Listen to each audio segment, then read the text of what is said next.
Hey, what's going on, everybody? I want to give a quick update on what's going on with my work on the funding rate arbitrage that I've been talking about previously. So, trying to capture the differences in the funding rates for perpetual futures across multiple exchanges, and then also the market making algo that I'm continuing to work on. Now, what I'm discovering with the funding rate arbitrage, that even though there are these huge, juicy funding rate differences between the various exchanges, so here on Paradex, for example, we have BERA, and the current annualized funding rate is almost negative 300% on this. And meaning that if you are long this contract, the shorts will pay you a 300% annualized rate on this. Now, on Hyperliquid, currently the funding rate is like negative 100%.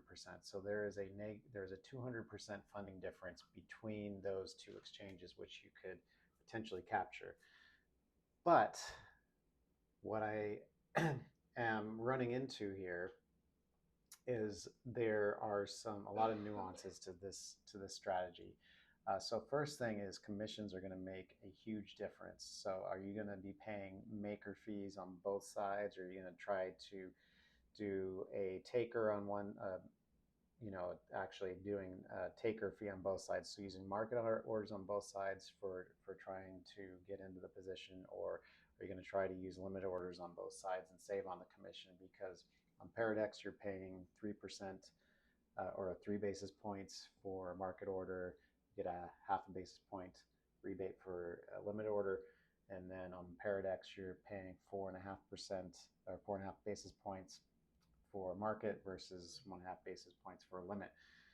But as I have initially discovered, using limits for both going long on one exchange and short on another exchange is a bad idea, because you might be saving a few basis points in commissions, but what I've seen is the price could potentially run away from you as soon as you get into the long position and trying to put on the short position on the other exchange, and then the market just takes off, and you try to save a few basis points on the commission, but now you're down 50 basis points already on the trade itself.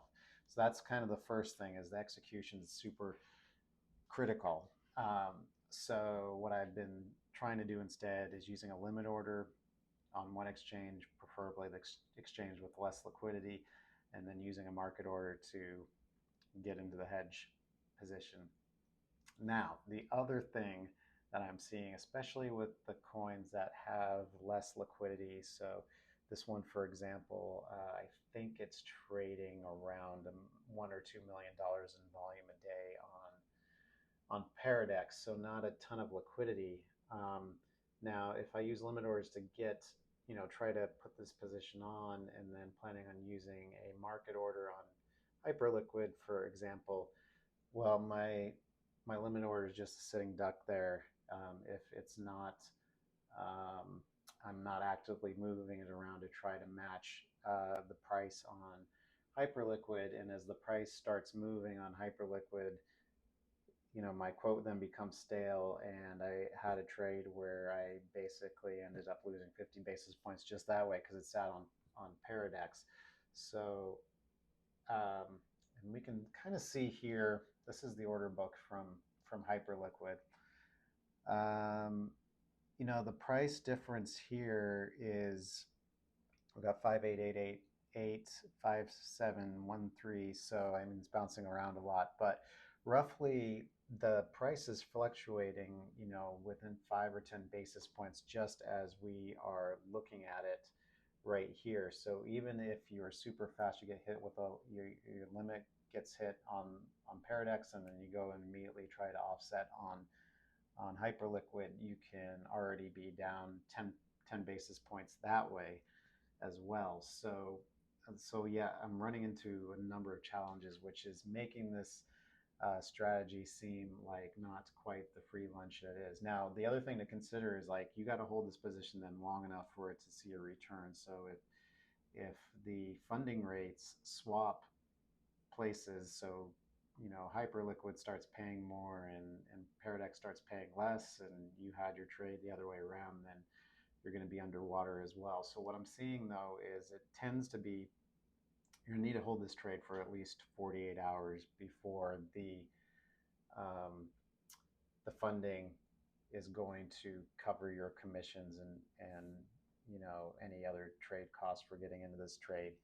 And and by that time, the funding rate may or may not have reversed at that point. But so basically, first thing is trying to find some funding rates that are fairly stable across the exchanges. So if you notice an exchange where the funding rate is higher consistently than another, that's a good um, candidate. And then the other is like you need at least a 20 or 30% difference in those funding rates in order to get a payback within a few days. Otherwise, if the funding rates kind of converge again and then you end up not realizing that profit that you were hoping to because you're going to close out the trade, have to pay commissions, and then you're not going to have any profit at the end of this. So what I think I'm going to end up doing though is writing some logic here to basically monitor the two exchanges and then get into the position that way. Otherwise, like I said, my order is just going to be sitting out there. My quote's going to get stale, and I'm going to get picked off by some informed trader and end up entering this position at a loss just to start with. So this isn't as big of a deal with coins that have really good liquidity like XRP or Solana or Ethereum or even Bitcoin, although Bitcoin the funding rates tend to be, for the most part, fairly consistent across the exchanges. So, but then the other thing I noticed as well is like this could potentially be incorporated in the market making algo, right? So I'm seeing these slight price discrepancies between the exchanges that it sometimes could go up to 50 basis points. Not that there's a ton of volume on these. If you look in these order books here, I've got Paradex here in US dollar terms, and like at there we go, we had some liquidity jump in, but like the first four levels here, it's kind of fluctuating between $2,000 and $50,000.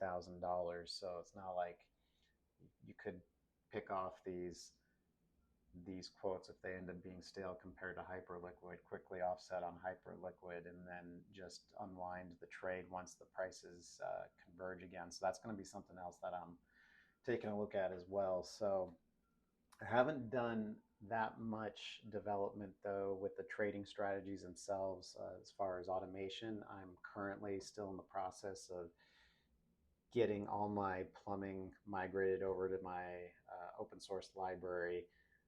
And that way I can plug these various exchanges in it and not have to modify my strategy code for every new exchange that I want to plug into here. So I've got Paradex coded up at this point for the broker function, so placing orders, canceling orders, getting market data, getting order book information, funding rates, all that stuff.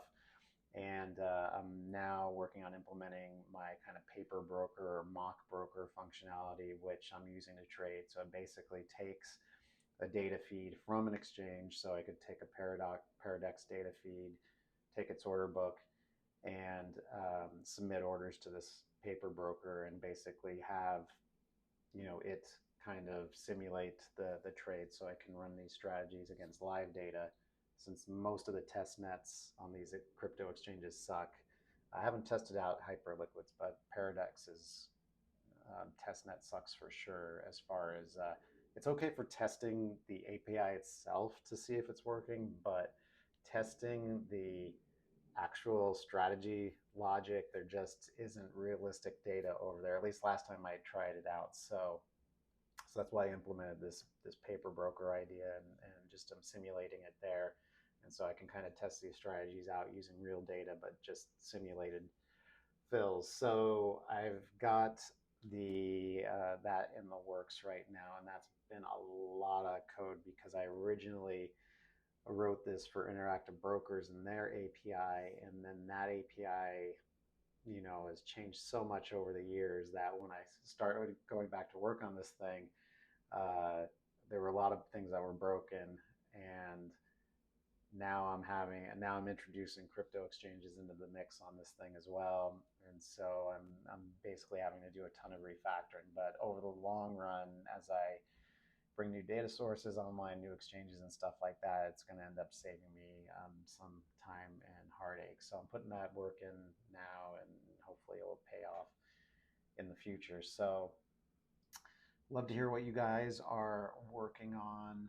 You can follow me on Twitter if you kind of want to get day-to-day idea of the different challenges that I'm facing as I'm working on these, both on the trading side and on the coding side.